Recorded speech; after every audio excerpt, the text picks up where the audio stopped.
The transport ship descended through the atmosphere of Gateway 7 with a low rumble that shook the observation deck where Commander Patricia Gomez stood watching. It was the year 2547, and humanity had been part of the Galactic Coalition for 70 years now. She had seen thousands of recruits arrive at this orbital station over her 15 years of service, but today would be different in ways she could not yet imagine. The massive bay doors opened with a hiss of pressurized air, and soldiers began filing out in neat rows carrying their weapons and gear.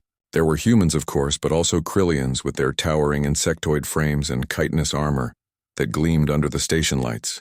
The Vexori came next, crystalline beings that pulsed with soft internal light as they moved in their strange gliding way. Each soldier carried weapons that represented the peak of Coalition military technology. Plasma rifles hummed with barely contained energy. Gravitic disruptors bent light around their barrel assemblies. Quantum pulse weapons flickered in and out of phase as their wielders adjusted the settings.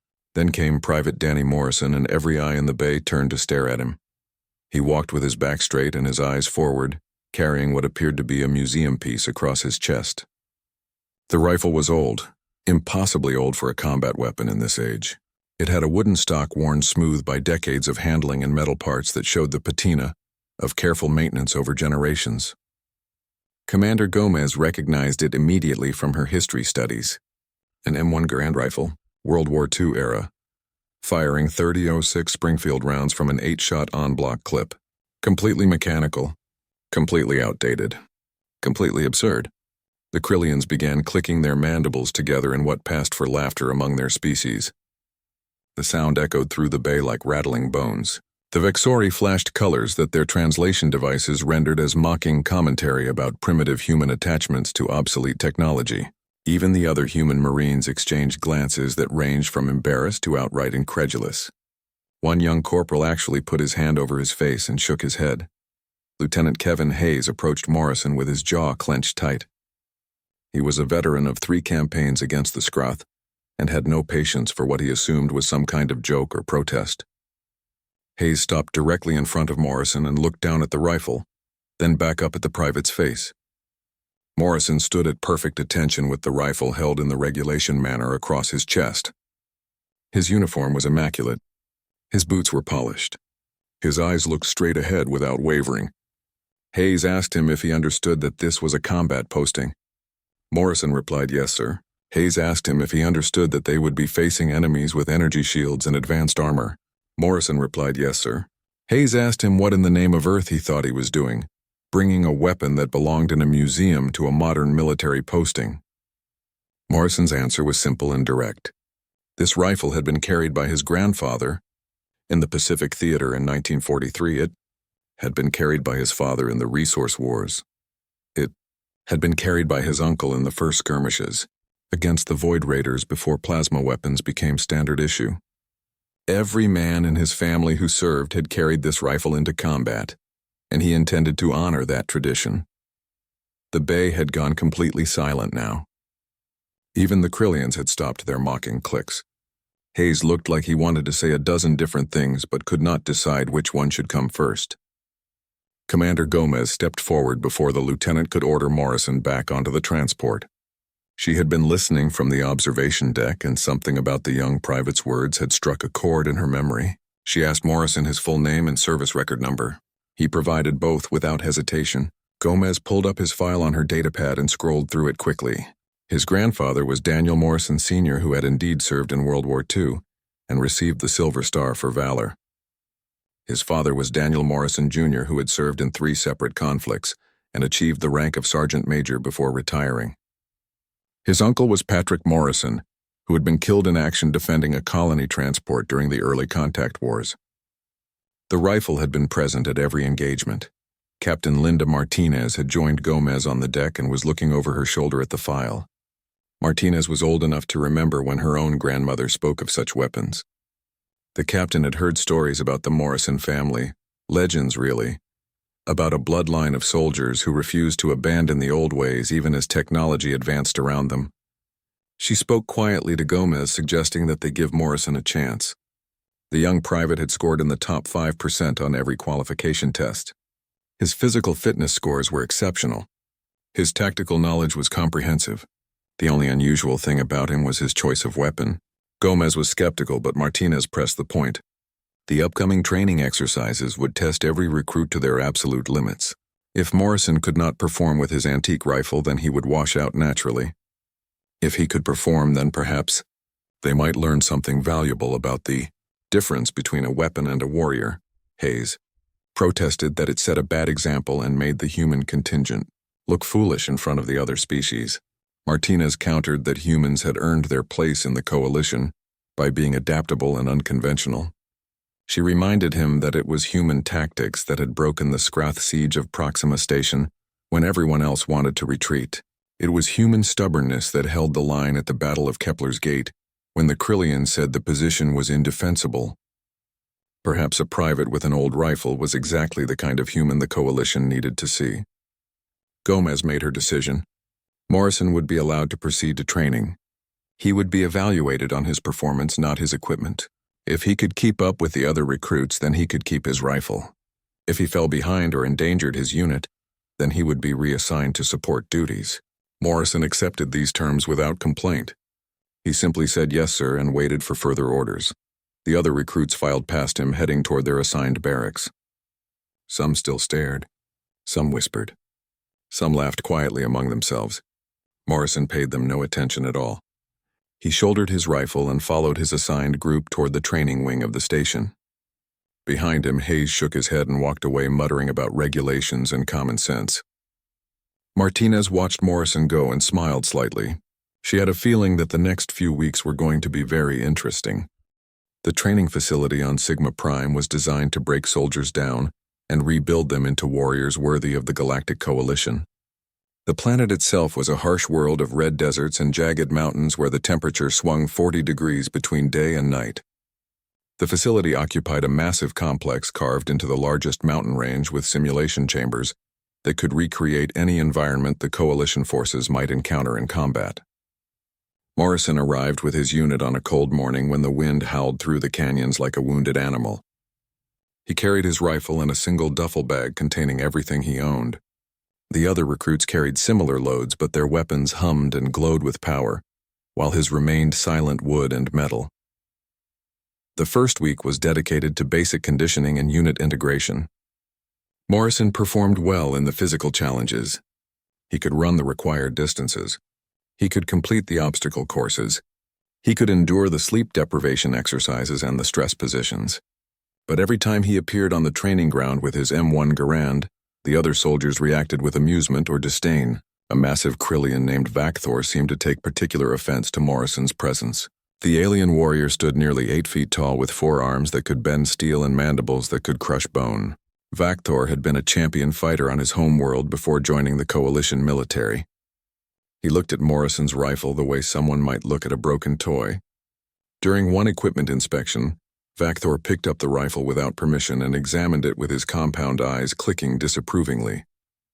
He announced to the assembled recruits that humans were clearly still primitive apes who clung to their fossils, because they could not comprehend real technology. The other Krillians clicked their approval. Even some of the human recruits looked away in embarrassment. Morrison said nothing during Vakthor's speech. He simply waited until the alien returned his rifle, then went back to cleaning it with careful, methodical movements. This silence seemed to anger Vakthor more than any response would have. The Krillian began a campaign of small harassments. He would bump into Morrison during drills. He would knock Morrison's gear off tables in the barracks. He would make loud comments whenever Morrison appeared about the smell of primitive humans and their useless relics. The other recruits learned to give Morrison space. Even the humans in his unit kept their distance. Nobody wanted to be associated with the fool who brought an antique to a modern war. Morrison endured it all without complaint. He focused on his training and his weapon maintenance. Every night he would field strip the M1 Garand and clean every component. He would check each of his 160 rounds of ammunition. He would oil the woodstock and inspect the metal for any sign of wear. The rifle had served 3 generations of his family. He would not let it fail because of poor maintenance. Gunnery Sergeant Carl Peterson was the senior drill instructor and a 30-year veteran of Coalition forces. He had fought in more campaigns than most of the recruits had years of life. Peterson watched Morrison with an expression that mixed nostalgia with concern. During one inspection, he took Morrison's rifle and worked the action, feeling the smooth mechanical precision of the bolt and trigger assembly. Peterson's own grandfather had spoken of these weapons with reverence. They were reliable, accurate, and deadly in the hands of a skilled marksman. But that was centuries ago, when battles were fought at ranges measured in hundreds of meters, not kilometers. Peterson asked Morrison if he understood what he would be facing in combat. The private replied that he did. Peterson asked if he understood that Scrath warriors had energy shields that could deflect most projectile weapons. Morrison replied that he understood. Peterson asked how he intended to overcome that disadvantage. Morrison's answer was simple. He would wait for the shields to cycle and shoot during the gap. Every shield had a refresh interval. Every defense had a weakness. Patience and precision would find it. The first combat simulation was scheduled for the following morning.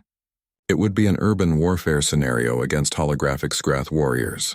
These were the Coalition's primary enemy. Biomechanical horrors that merged living tissue with advanced technology. They were fast, intelligent, and utterly ruthless. The simulation was programmed to be brutally difficult. Most recruits failed their first attempt. Morrison spent the evening before the simulation studying tactical maps of the scenario area. He identified elevated positions and natural choke points. He calculated firing distances and memorized sight lines. When the other recruits were socializing or resting, he was preparing. When they were joking about how badly the old rifle would perform, he was loading his on-block clips and checking his sights. The simulation began at dawn.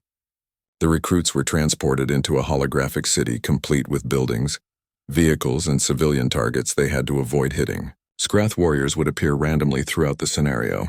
The recruits had to eliminate as many targets as possible, while minimizing collateral damage and staying alive. Points were awarded for kills and deducted for deaths or civilian casualties. The other recruits charged into the simulation with weapons blazing. Plasma bolts lit up the streets. Gravitic disruptors tore chunks out of buildings. The sound was deafening. Morrison took a different approach entirely. He found a position on the third floor of a damaged building that overlooked a major intersection. He settled into a prone position with his rifle and waited. The first Scrath warrior appeared 90 meters away, moving fast between cover. Morrison tracked it smoothly and waited for the energy shield to flicker during its regeneration cycle. When the gap appeared, he fired. The 30-06 round crossed the distance and took the Scrath in the center of mass. The creature went down. The distinctive ping of the M1 Garand's en-bloc clip ejecting rang out across the simulation. Morrison reloaded and acquired his next target. He did not spray ammunition wildly. He did not panic when enemies got close. He simply worked through his targets methodically, using every bit of cover and concealment available. His rate of fire was slow compared to the plasma rifles, but every single shot hit exactly where he intended. When a group of 3 Scrath warriors entered his kill zone, he waited until they were clustered together, then fired 3 rapid shots, dropping all 3 before they could scatter. The simulation ran for 30 minutes that felt like hours. When it ended, Morrison had eliminated 27 Scrath warriors with exactly 27 rounds. He had not missed a single shot. His score placed him 3rd overall among the 60 recruits.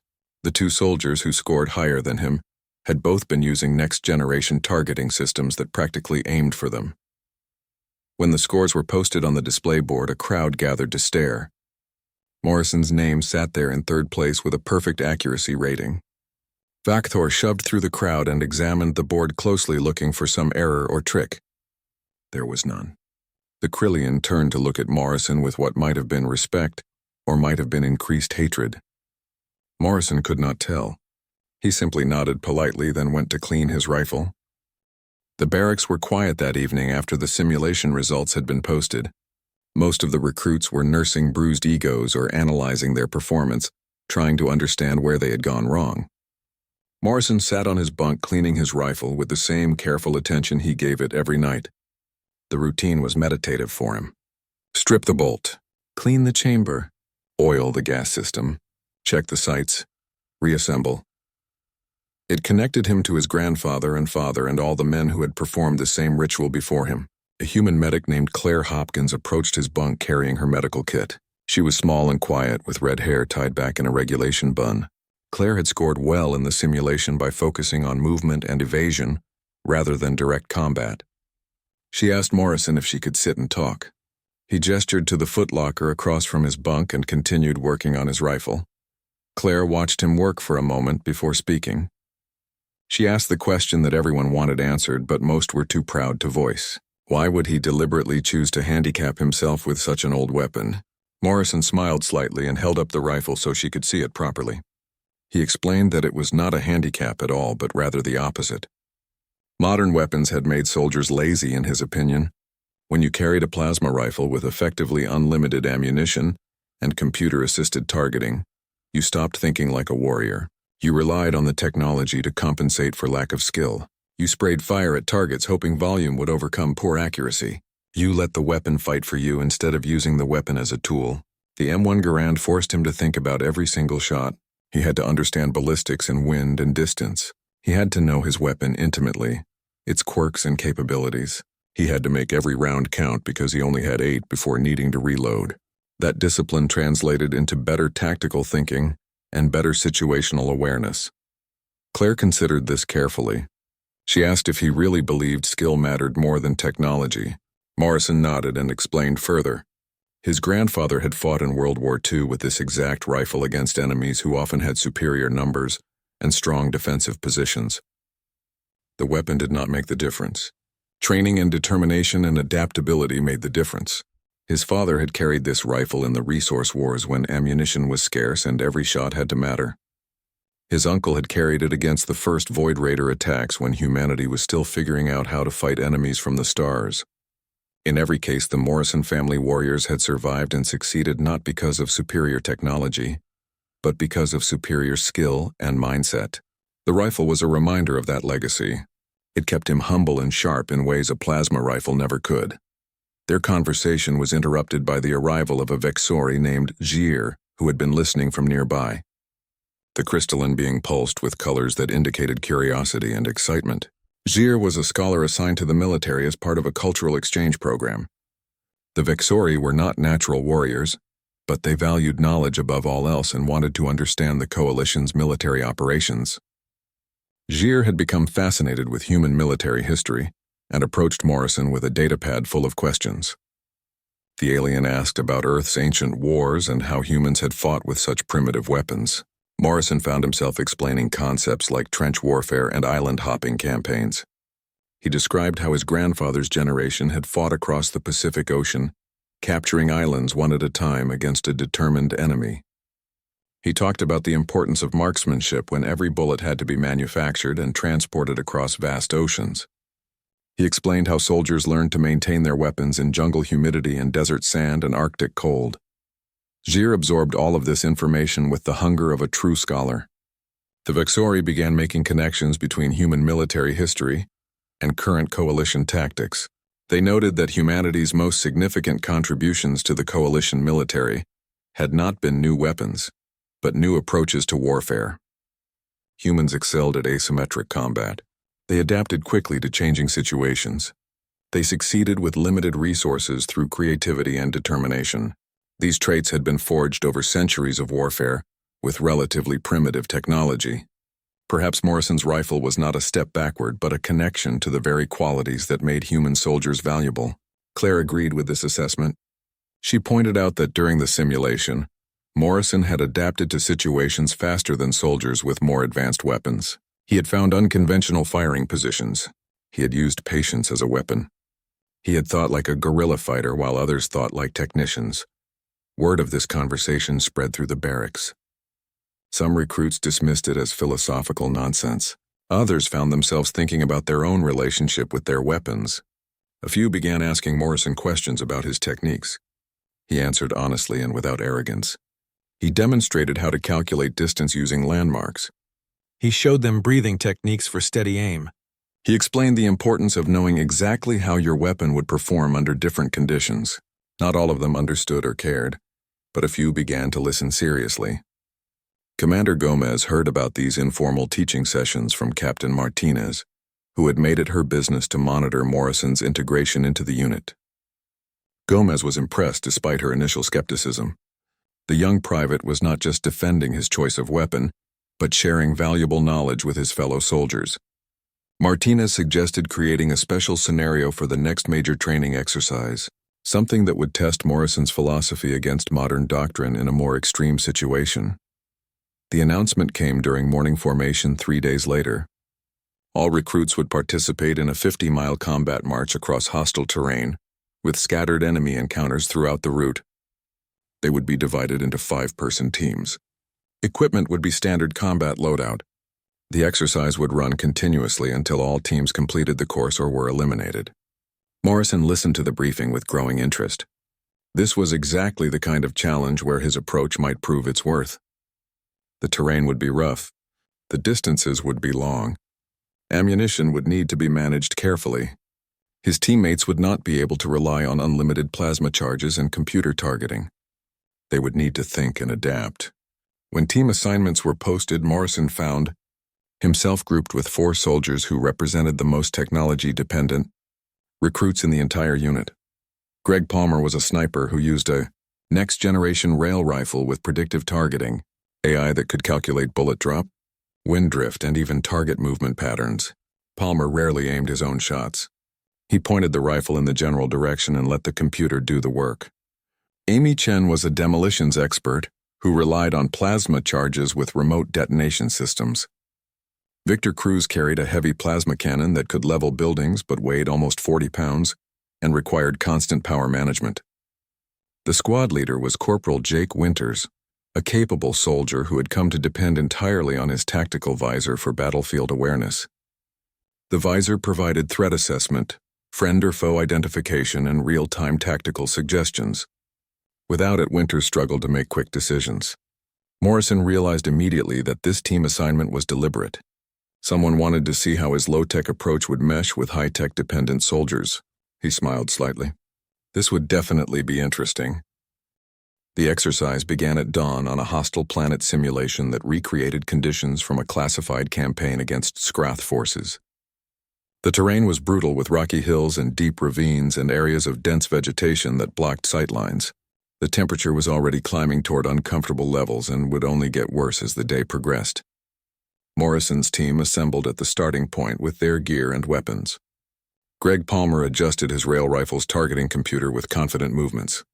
Amy Chen checked her plasma charges, making sure each remote detonator was synced properly.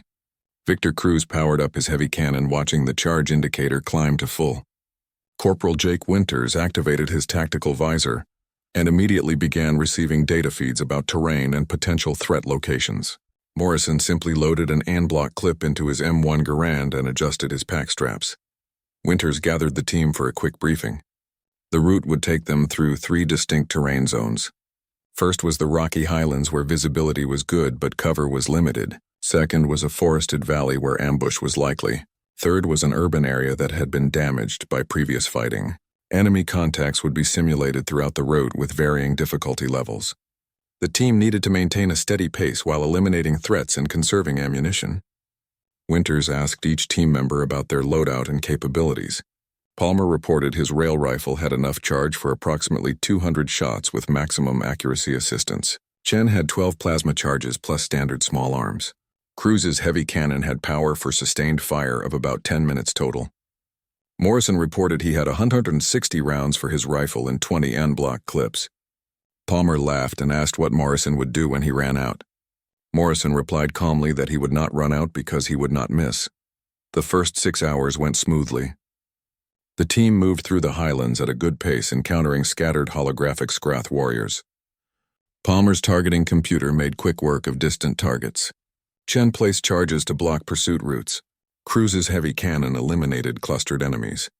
Morrison hung back and took only occasional shots when targets presented themselves at medium range. Winters coordinated everything through his visor, which highlighted threats and suggested tactical responses. The team worked efficiently and scored well on their engagement assessments. Palmer continued to make jokes about Morrison's rifle, calling it a good luck charm or a historical prop. Morrison did not respond. He simply conserved his ammunition and watched everything carefully. As they entered the forested valley, the terrain changed dramatically. Visibility dropped to less than 50 meters in most directions. The trees were thick enough to limit movement and create countless ambush positions. Winter's visor began picking up multiple threat indicators, but the forest canopy interfered with the exact tracking. The first ambush came from their left flank. 6 Scraith warriors appeared from concealment firing simulated weapons. Palmer swung his rail rifle around, but the targeting computer struggled to lock onto fast-moving targets through dense vegetation.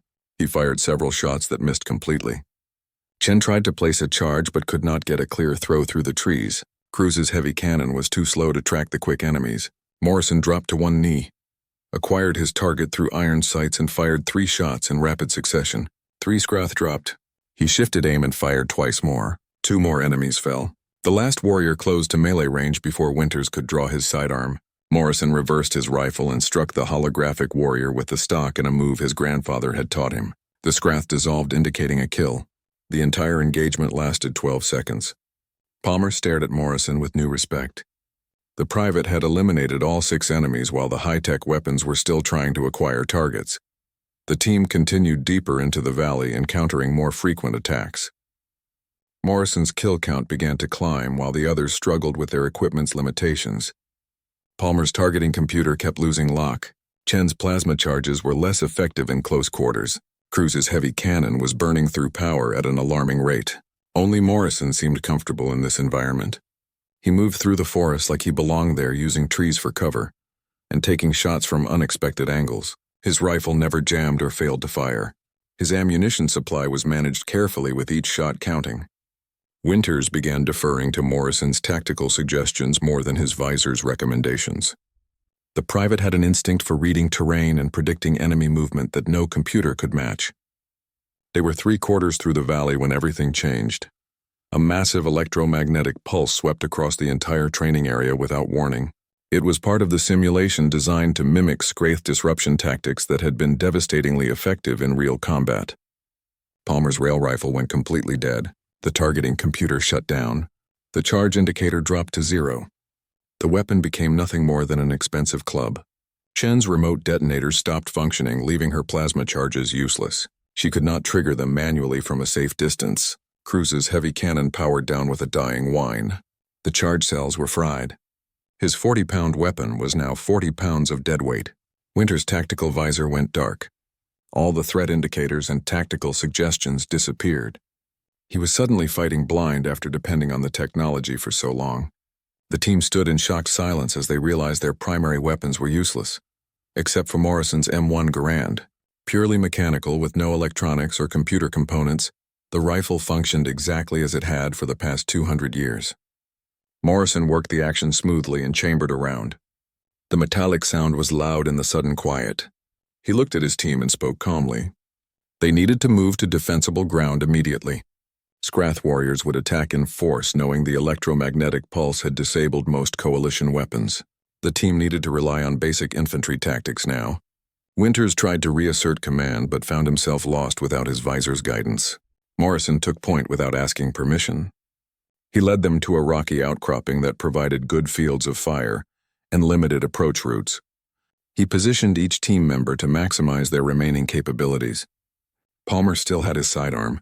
Chen could use her plasma charges as proximity mines if she placed them manually. Cruz could serve as a spotter and backup. Winters could coordinate if he remembered his training instead of relying on his visor. The Scraith came in waves. Morrison met them with precise, disciplined fire. Each shot dropped an enemy. Each movement was calculated. He called out targets and ranges, helping Palmer aim his sidearm effectively. He directed Chen where to place charges for maximum effect. He kept Cruz informed about threats approaching from blind spots. The team began working together in a way they had not before. Without their technology to depend on, they had to trust each other and trust Morrison's leadership. The battle lasted 8 hours. Morrison fired every round he had brought, then began scavenging ammunition from simulated fallen defenders. He found old hunting rifles among the holographic colony assets and used their bullets in his Garand. He taught the others how to move silently, how to use terrain, how to think like guerrilla fighters instead of technology-dependent soldiers. When Palmer complained about not having his targeting computer, Morrison showed him how to aim using breathing and natural point of aim. When Winters panicked without his visor, Morrison walked him through basic tactical assessment using only his eyes and brain. By the time the electromagnetic pulse finally ended and their modern weapons came back online, Morrison had kept the entire team alive and eliminated 47 simulated enemies with exactly 47 rounds. He had never missed a shot. He had never wasted ammunition. He had turned 4 helpless soldiers into a functional combat team, using nothing but old-fashioned infantry skills. The team emerged from the exercise exhausted but changed. Palmer looked at his rail rifle differently now. He realized he had been letting the computer fight for him.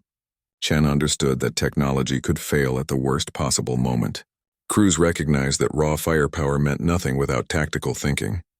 Winters learned that leadership required more than following suggestions from a visor. Morrison said nothing about his performance. He simply cleaned his rifle and prepared for the final leg of the march. But the others knew what had happened. The private with the old rifle had saved all of them. The training exercise results caused a minor sensation throughout the coalition military structure. Morrison's team had not only survived the electromagnetic pulse scenario, but had actually improved their performance during the blackout period. Other teams equipped with the most advanced weapons had been virtually eliminated when their technology failed. The official after-action reports highlighted Morrison's leadership and tactical adaptability. Commander Gomez found herself reviewing his file again with new appreciation. Captain Martinez had been right about giving the young private a chance. His unorthodox approach had revealed a critical vulnerability in coalition military doctrine. Too many soldiers had become completely dependent on technology. When that technology failed, they became helpless. The M1 Garand might be ancient, but it represented something valuable that modern training had forgotten.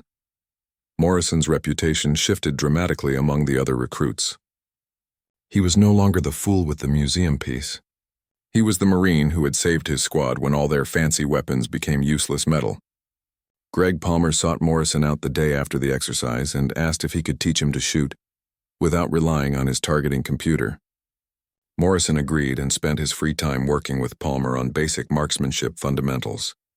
Breathing control, trigger squeeze, natural point of aim, the techniques that had been standard training 100 years ago, but had been largely abandoned in favor of computer assistance. Other soldiers began joining these informal training sessions. Even some of the Krillians watched from a distance, their compound eyes tracking Morrison's movements as he demonstrated proper shooting positions. Vakthor, the massive warrior who had mocked Morrison so viciously, now watched in silence. The alien had not apologized, but the harassment had stopped. While Morrison continued his training, the galaxy beyond Sigma Prime was deteriorating rapidly. The Skroth Collective had been a persistent threat since humanity joined the coalition, but recent intelligence suggested a major shift in their strategy. Across multiple sectors, Skroth forces were launching coordinated attacks that began with massive electromagnetic bombardments. Coalition outposts would lose all communications and weapon systems in the opening moments of battle. By the time reinforcements arrived, the defenders had been slaughtered and the positions overrun. 3 colonies had gone silent in the past month. 2 coalition warships had been destroyed. Casualties were mounting and morale was suffering. The coalition military command was desperately trying to develop countermeasures against the electromagnetic weapons, but progress was slow. The Skroth technology was unlike anything they had encountered before. Commander Gomez received emergency deployment orders during a routine briefing. The Marine detachment on Gateway 7 was being sent to reinforce the defenses of Colony 17. This was a human settlement on the edge of contested space with a population of 30,000 civilians. Intelligence reports indicated that Skroth forces were massing for a major assault on the colony within the week. The colony's defenders consisted of a small garrison with standard coalition equipment. If the Skroth used their electromagnetic weapons, those defenders would be wiped out in minutes. Gomez immediately began organizing the deployment. She had 200 Marines under her command, including the recently graduated recruits from Sigma Prime. They would ship out on the transport vessel USS Valiant within 48 hours. The mission brief was clear and grim. Hold Colony 17 at all costs. Evacuating 30,000 civilians was not possible in the time available. If the colony fell, everyone would die. Morrison received his deployment orders along with everyone else. He spent the remaining time on Gateway 7 preparing his equipment and his mind. He wrote a letter home to his family following a tradition that his grandfather had started during World War II. Every Morrison who went into combat wrote a letter that would be delivered if they did not return. Danny wrote about honor and duty, and the rifle that connected 3 generations of warriors. He wrote about his squad and the soldiers he had come to respect. He sealed the letter and gave it to a station administrator for safekeeping. Then he cleaned his rifle one more time and loaded all 20 of his end-block clips. 160 rounds total. It would have to be enough. Palmer approached him the night before departure carrying a package. Inside was a mechanical backup rifle, a simple bolt-action weapon that would function even during an electromagnetic pulse. Palmer explained that Morrison had taught him an important lesson. Technology was a tool, not a crutch. He would carry his rail rifle as primary, but he would have a backup that did not depend on computers. Amy Chen had made similar preparations, rigging some of her explosive charges with simple mechanical triggers. Victor Cruz had requisitioned a portable kinetic cannon that used compressed gas instead of power cells. The other human Marines were making similar adjustments to their loadouts. Not everyone understood, but enough had learned from the training exercise to take precautions. Captain Martinez reviewed the changes and approved them without comment. She understood what was happening. Morrison had started a quiet revolution in military thinking. The soldiers were learning to balance technology with traditional skills. They were preparing for the possibility that their advanced weapons might fail. When the USS Valiant launched from Gateway 7, it carried a Marine force that was more adaptable and resilient than any deployment in recent coalition history. They did not know it yet, but that adaptability would be the only thing standing between 30,000 civilians and complete annihilation. The journey to Colony 17 took 6 days. During that time, Morrison continued his informal training sessions in the Valiant's cargo bay. He taught hand-to-hand combat techniques. He showed soldiers how to navigate without computer assistance. He explained the principles of cover and concealment that did not depend on sensor readings. Even some of the Krillians attended these sessions, their natural warrior culture recognizing value when they saw it. Vakthor finally approached Morrison on the 4th day of the journey. The massive alien stood before the private and spoke in careful human language. Vakthor admitted that he had been wrong to mock Morrison. The rifle was not a symbol of primitive thinking, but rather a connection to warrior wisdom that Vakthor's own people valued. The Krillian explained that his species had once fought with blade weapons before acquiring energy technology. The best Krillian warriors still trained with ancient blades to maintain the discipline and skill that modern weapons allowed them to forget. Vakthor saw now that Morrison was doing the same thing, keeping alive the warrior spirit that pure technology could never replace. Morrison accepted this with grace, and the two began training together. Vakthor taught Morrison Krillian hand-to-hand techniques, while Morrison shared human tactical thinking. An unlikely friendship formed between the massive alien and the human with the old. Rifle Captain Martinez watched all of this from the observation deck and reported to Commander Gomez. The Marines were preparing themselves, mentally and physically, for the coming battle.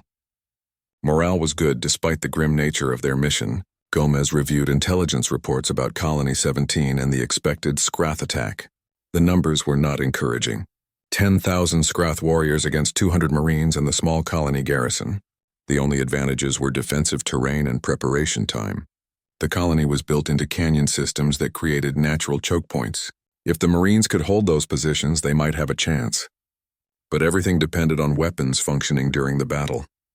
If the Scrath led with electromagnetic bombardment as expected, then the first minutes of combat would determine everything. Gomez found herself hoping that more Marines had followed Morrison's example and prepared mechanical backups. She made a note to implement new training protocols after this deployment. Assuming anyone survived to implement them, the USS Valiant dropped out of faster-than-light travel at the edge of Colony 17's system. Ahead lay a red planet with deep canyons where 30,000 people waited for salvation or death. Behind them in the void approached a Scrath fleet carrying an army of biomechanical horrors. The Marines assembled in the deployment bay, checking weapons and armor one final time. Morrison stood among them holding his grandfather's rifle with calm confidence. Around him, soldiers carried plasma rifles and railguns and heavy cannons, but many also carried mechanical backups inspired by his example. They were as ready as they would ever be. The real test was coming. The dropships descended through Colony 17's atmosphere in tight formation, with their heat shields glowing orange against the thin air. Morrison watched through a viewport as the red planet grew larger below them. The colony was built into a massive canyon system, that cut through the planet's equatorial region like a scar. From orbit, he could see the prefabricated structures clustered along the canyon floors and the mining operations that dotted the cliff faces. This was a frontier settlement, the kind of place where people came to build new lives far from Earth's crowded cities. 30,000 souls had made their homes here. They depended on the Marines to keep them alive. The dropship shuddered as it entered the final approach vector. Morrison checked his rifle one more time out of habit, even though he had already checked it 3 times during the journey. The other Marines around him went through similar rituals. Palmer adjusted his backup bolt-action rifle. Chen organized her mechanical detonators. Cruz tested the pressure release on his kinetic cannon. They had learned from their training. They were prepared for technology to fail. The landing site was a large clearing on the canyon's eastern rim where the colony had established its primary spaceport. As the Marines disembarked, they were met by the colony's administrator, a tired-looking woman named Helen Grant, who had been coordinating the civilian evacuation efforts even though everyone knew there was not enough time or ships to save everyone. Grant briefed Commander Gomez on the situation with quiet desperation in her voice. The colony's garrison consisted of 40 soldiers with standard equipment. They had established defensive positions at the 3 main canyon entrances, but their weapons were all energy-based. If the Scroth used electromagnetic warfare, those positions would be overrun in minutes. The civilian population was sheltering in the underground mining complexes, where they would be relatively safe from bombardment, but vulnerable if Scroth warriors reached them. The colony had 3 days of food and water stockpiled. Medical supplies were limited. Communications with Coalition Command had been intermittent due to Scroth jamming. They were alone and running out of time. Gomez assigned defensive sectors to each Marine unit. Morrison's squad under Corporal Jake Winters was given the eastern ridge overlooking the main approach canyon. This was considered the most likely attack route because it provided the straightest path to the colony's central habitation area. The position offered excellent fields of fire, but would also face the heaviest assault. Winters accepted the assignment without complaint. His squad had proven themselves during training. They would hold or die trying. Morrison and his teammates hiked to their assigned position, carrying their weapons and supplies. The canyon was impressive up close with sheer rock walls rising hundreds of feet on either side. The floor was littered with boulders and scrub vegetation that had adapted to the harsh conditions. Morrison immediately began analyzing the terrain with a tactical eye. He identified firing positions at different elevations. He noted which boulders would provide the best cover. He calculated distances to various landmarks and memorized them for range estimation. Palmer watched Morrison work and began doing the same thing. The private's approach was methodical and thorough. Nothing was left to chance. The squad spent the next 2 days preparing their defensive position. They reinforced natural cover with sandbags filled with the Red Planet's soil. They established fallback routes in case they needed to withdraw to secondary positions. Chen placed her mechanical explosives at choke points where they would inflict maximum damage on advancing enemies. Cruz set up his kinetic cannon with interlocking fields of fire to support Morrison's position. Winters coordinated with adjacent squads to ensure there were no gaps in the defensive line. Morrison focused on his primary firing position, a rocky outcropping that gave him clear sight lines down the canyon for nearly a kilometer. He ranged every significant landmark: a boulder at 200 meters, a dead tree at 450 meters, a curve in the canyon wall at 780 meters. He practiced acquiring targets at each distance until the muscle memory was automatic. When he closed his eyes, he could see the entire canyon in his mind. Captain Martinez visited each defensive position during the preparation time, and when she reached Morrison's squad, she found them working with quiet efficiency. She asked Winters for his assessment. The corporal reported that his squad was as ready as possible given the circumstances. Martinez pulled Morrison aside for a private conversation. She revealed that her own grandmother had fought in the resource wars with weapons similar to Morrison's rifle. Martinez understood the value of mechanical reliability in ways that many modern soldiers did not. She warned Morrison that the upcoming battle would be unlike anything in the simulations. The Scroth were real and terrifying. They felt no fear and showed no mercy. Their warriors were designed for one purpose: to kill efficiently. Morrison acknowledged the danger, but his voice was calm. He had made peace with the possibility of death. His family had a tradition of service and sacrifice.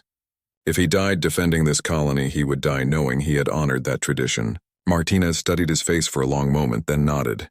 She told him that the coalition was lucky to have Marines like him.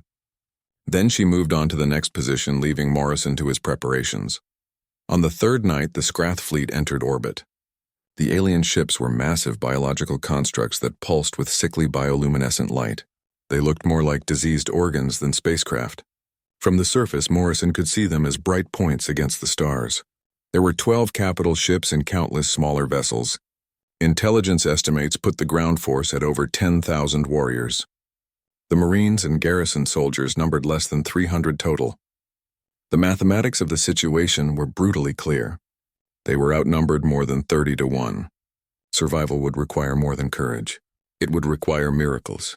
Morrison wrote one final addendum to his letter home. He explained that he was not afraid because fear served no purpose. He had his grandfather's rifle and his training and his squad. That would have to be enough. He sealed the letter and tucked it into his gear where it would be found if he fell. The Marines took their final positions as the first transport pods began detaching from the Scrath fleet. The alien landing craft descended like falling stars, dozens of them, then hundreds. They impacted in the wastelands beyond the canyon system and immediately began disgorging their cargo of warriors. Through his rifle scope, Morrison could see them assembling in the pre-dawn darkness. The Scrath were nightmares made flesh. Biomechanical horrors that stood 7 feet tall with multiple limbs ending in blade-like appendages. Their bodies were covered in a mix of chitinous armor and synthetic plating. They moved with disturbing speed and coordination like insects, but with the tactical thinking of trained soldiers. The army assembled in eerie silence. No battle cries, no war drums, just thousands of killing machines preparing to advance. Morrison loaded a fresh en-bloc clip into his Garand. The metallic sound was loud in the pre-dawn quiet. Around him, his squad made their own final preparations. Winters checked his sidearm. Palmer chambered a round in his bolt-action rifle. Chen armed her mechanical explosives. Cruz pressurized his kinetic cannon. They were ready. The sky began to lighten with the approach of dawn. The Scrath army stood motionless in the distance like a dark stain spreading across the red desert. Then as the first rays of sunlight touched the canyon rim, the attack began. It started not with warriors charging, but with an electromagnetic pulse that swept across the entire defensive perimeter like an invisible wave. Every plasma rifle along the Marine line flickered and died. Railguns went silent. Energy shields collapsed. Communication systems shut down. For a terrifying moment, the defenders were blind and defenseless. But Morrison's M1 Garand functioned exactly as it had for 200 years. He worked the action smoothly, chambering around. Beside him, Palmer's bolt-action rifle was ready. Chen's mechanical explosives were armed. Cruz's kinetic cannon hissed with compressed gas pressure. Across the defensive line, Marines who had prepared mechanical backups brought them to bear. Those who had not prepared could only watch in horror as thousands of Scrath warriors began their charge up the canyon. The battle for Colony 17 had begun. The Scrath warriors moved up the canyon in a coordinated wave that seemed to flow like dark water over the red sand. Morrison estimated there were at least 300 in the first assault force, with many more waiting behind them. He settled into his firing position and controlled his breathing the way his grandfather had taught him. The lead Scrath were at 800 meters now, too far for most of the Marines with backup weapons, but not too far for a skilled marksman with a properly zeroed rifle. Morrison acquired his target through the iron sights and gently squeezed the trigger. The M1 Garand roared and bucked against his shoulder. Downrange, a Scrath warrior stumbled and fell with a 30-06 round through its center mass. Morrison worked the action smoothly and fired again. Another warrior dropped. He established a rhythm of aimed fire that was almost meditative. Breathe. Acquire. Fire. Work. The action. Breathe. Acquire. Fire. Each shot was deliberate, and each shot found its target. Palmer had been watching Morrison and now tried to emulate his technique. The younger Marine's bolt-action rifle cracked as he engaged targets at medium range. His first 3 shots missed completely. Palmer swore in frustration, but Morrison's calm voice cut through the chaos. Lead the target. Account for wind. Breathe out slowly. Palmer adjusted his approach, and his 4th shot dropped a Scrath at 400 meters. Chen waited until the warriors reached her preset kill zones, then triggered her mechanical explosives. The charges detonated with sharp cracks that echoed off the canyon walls. Scrath bodies were flung through the air. The advance faltered for a moment as the aliens adjusted to the unexpected resistance. They had anticipated that all human weapons would be disabled. The electromagnetic pulse should have left the defenders helpless. Instead, they were facing disciplined fire from mechanical weapons that functioned perfectly. Cruz opened up with his kinetic cannon, the compressed gas system launching high-velocity projectiles in rapid sequence. The sound was different from plasma weapons, more primal and savage. Scroth warriors fell in clusters as the cannon fire swept through their ranks. Winters coordinated the squad's fire using hand signals since their communications were dead. He directed Palmer to focus on the left flank, where Scroth were trying to use boulder cover to advance. He had Chen prepare her secondary explosives for a potential breakthrough. He kept Cruz's cannon fire focused on the main assault group, and he left Morrison alone to work because the private needed no direction.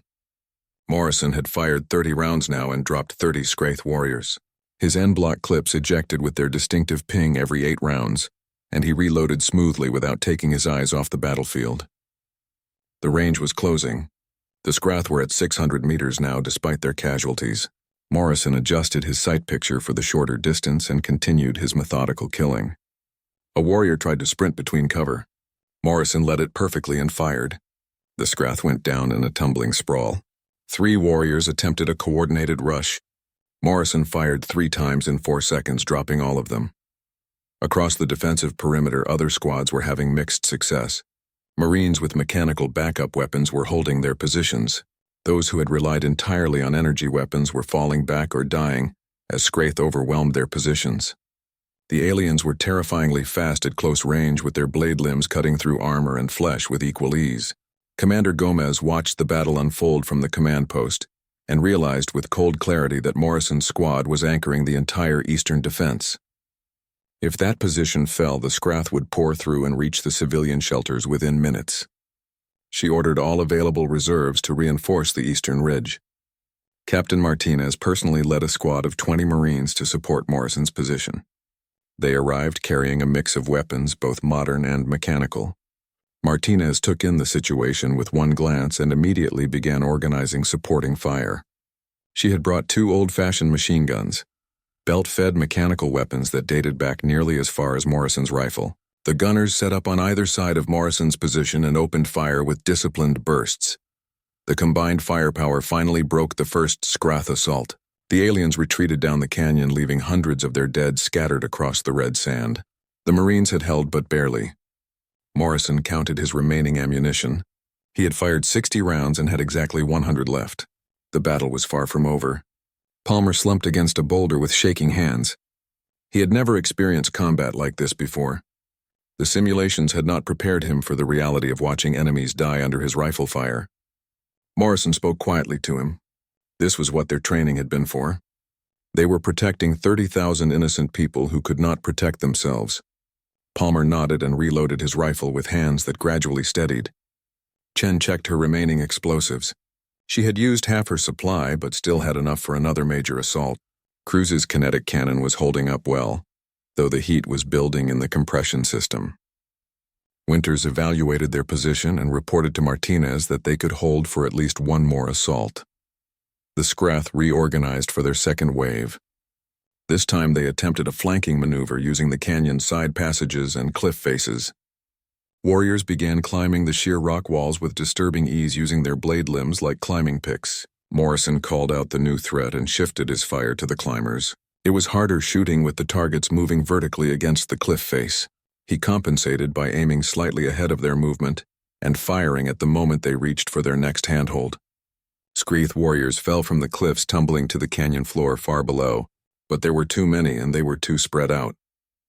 Morrison could not stop them all. Martinez saw the danger and redeployed half her reinforcements to cover the cliff approaches. The battle dissolved into a dozen smaller firefights as Scroth reached the ridgetop and engaged the Marines at close range. Morrison slung his rifle and drew his combat knife. A Scroth warrior rushed him with blade limbs extended. Morrison ducked under the first strike and drove his knife up through the soft tissue between armor plates. The creature shrieked and fell. Another warrior came from his left. Morrison blocked its strike with his rifle stock, then delivered a killing blow with the knife. The close combat was brutal and exhausting. Marines fell to Scroth blades. Scroth fell to Marine knives and rifle stocks in bare hands. Morrison fought with a calm ferocity that surprised even him. Every technique his grandfather had taught him about close combat proved its worth. He used the rifle as a club when needed. He used his knife when the range closed. He used terrain and positioning when strength was not enough.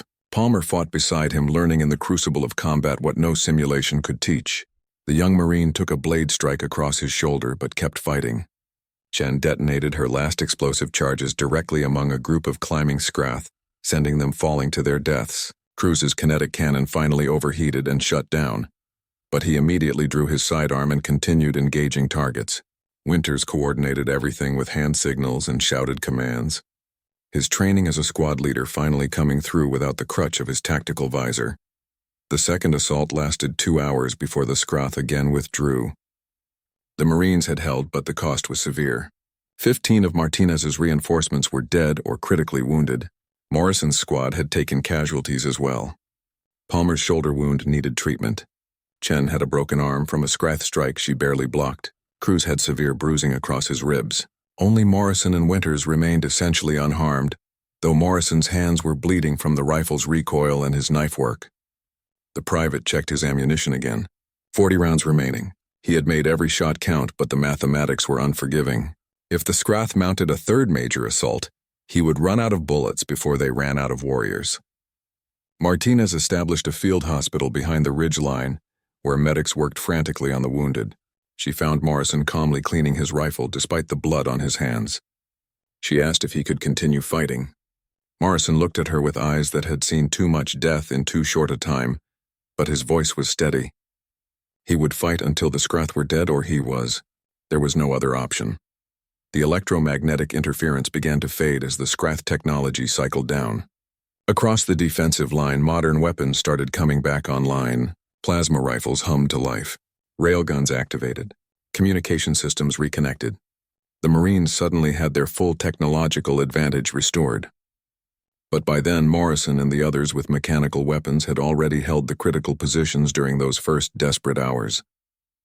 If everyone had been completely dependent on energy weapons, the colony would have already fallen.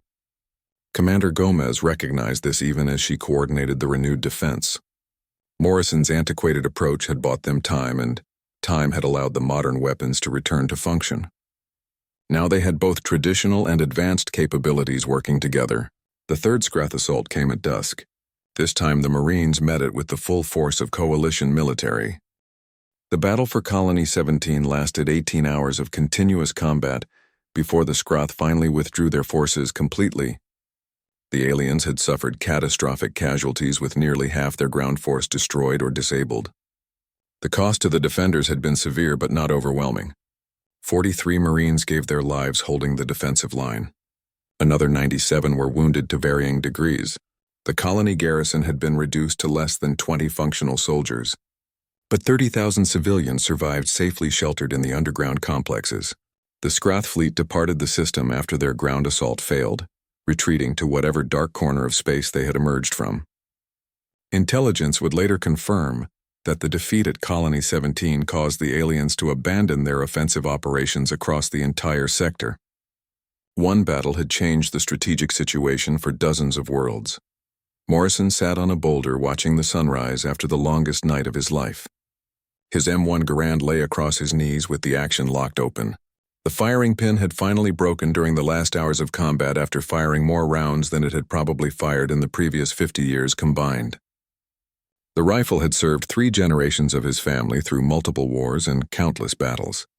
It had finally given everything it had to give. Morrison ran his fingers over the worn wood stock, thinking about his grandfather carrying this weapon through the Pacific Islands. He thought about his father holding this rifle during the resource wars. He thought about his uncle who had died with this weapon in his hands. The Morrison family tradition had ended not in failure but in ultimate success. The rifle had saved a colony. That was a worthy end for any weapon. Palmer approached with his arm in a sling from the shoulder wound he had taken. The young Marine sat down beside Morrison without saying anything for a long moment. Finally, he spoke quietly, thanking Morrison for teaching him what it meant to be a warrior, instead of just a technician with a gun. Palmer admitted that he had been arrogant and foolish relying on his targeting computer, instead of developing real skill. The battle had taught him that lesson in the hardest way possible. Morrison told him that admitting mistakes was the first step toward becoming better. Palmer had fought well when it mattered. That was what counted. Commander Gomez called an assembly of all surviving Marines 2 days after the battle. The gathering took place in the colony's central plaza where civilians and soldiers mixed together. The colonists had emerged from their shelters to find their homes still standing and their families still alive. They lined the plaza edges, watching the military formation with gratitude and respect. Gomez stood before her Marines with Captain Martinez beside her. The commander had not slept more than a few hours since the battle began.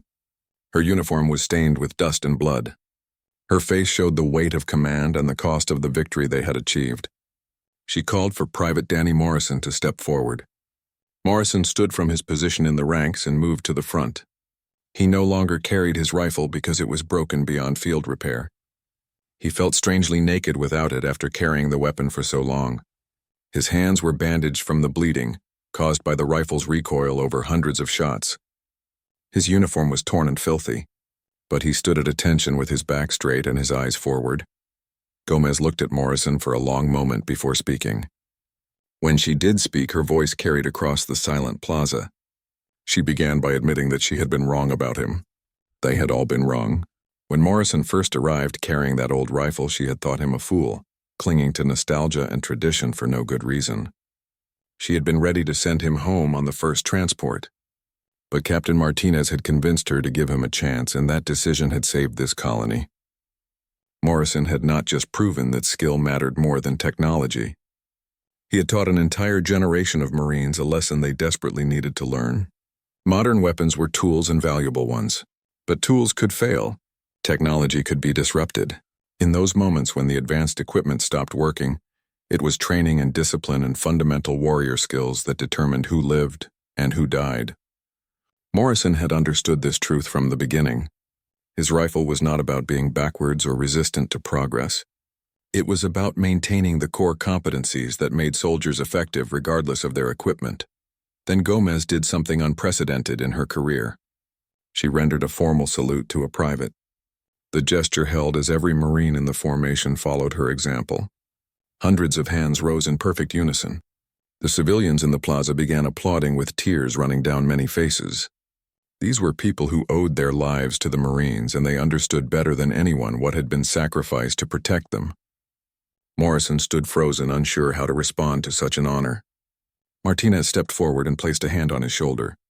She told him that his grandfather and father would be proud. The Morrison family tradition had proven its worth one final time. She presented him with a citation for valor that would be entered into the official coalition military records. Morrison's actions during the battle would be studied by future generations of soldiers. But more importantly, Martinez had a gift from the Coalition Military Command and the WWII Diplomatic Corps. She handed Morrison a long case made of crystalline material.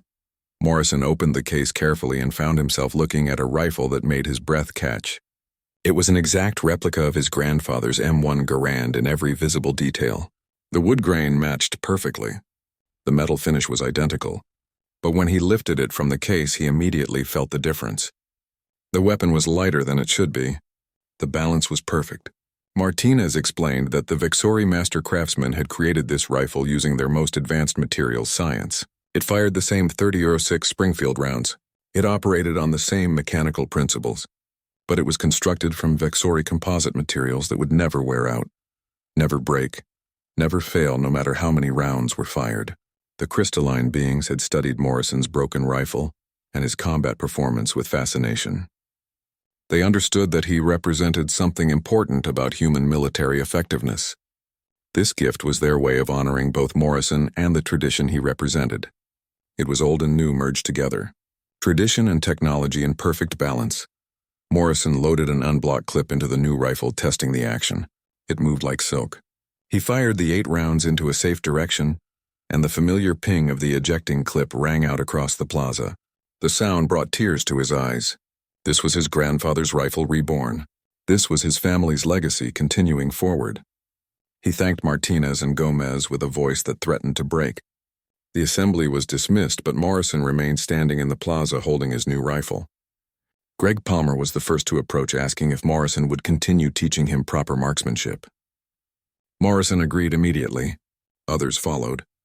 Amy Chen wanted to learn how to set mechanical traps. Victor Cruz asked about tactical thinking without computer assistance.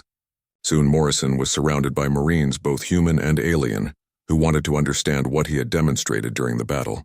Even Vakthor, the massive Krillian warrior, approached with respect. The alien explained that Morrison had reminded everyone that warrior spirit could not be programmed into computers or built into weapons. It had to be cultivated through training and discipline and constant practice. Commander Gomez announced new training protocols that would be implemented across all coalition forces. Every Marine would learn to fight with mechanical weapons. They would master fundamental skills that did not depend on technology. They would never again be helpless when their advanced equipment failed. Morrison's example had changed military doctrine at the highest levels. Captain Martinez walked with Morrison to the edge of the colony, where they could see the canyon where so much blood had been spilled. She told him that his broken rifle would be placed in the Marine Corps Museum on Earth, alongside other legendary weapons. It had earned that honor. Morrison asked what he should do with the new rifle the Vexori had given him. Martinez smiled and suggested he might want to start a new tradition. Perhaps someday Morrison would have children who would carry this weapon into their own battles. The Morrison family legacy would continue, but now it would be enhanced by coalition technology while maintaining the core values that made it effective. The days following the battle were spent repairing the colony and treating the wounded.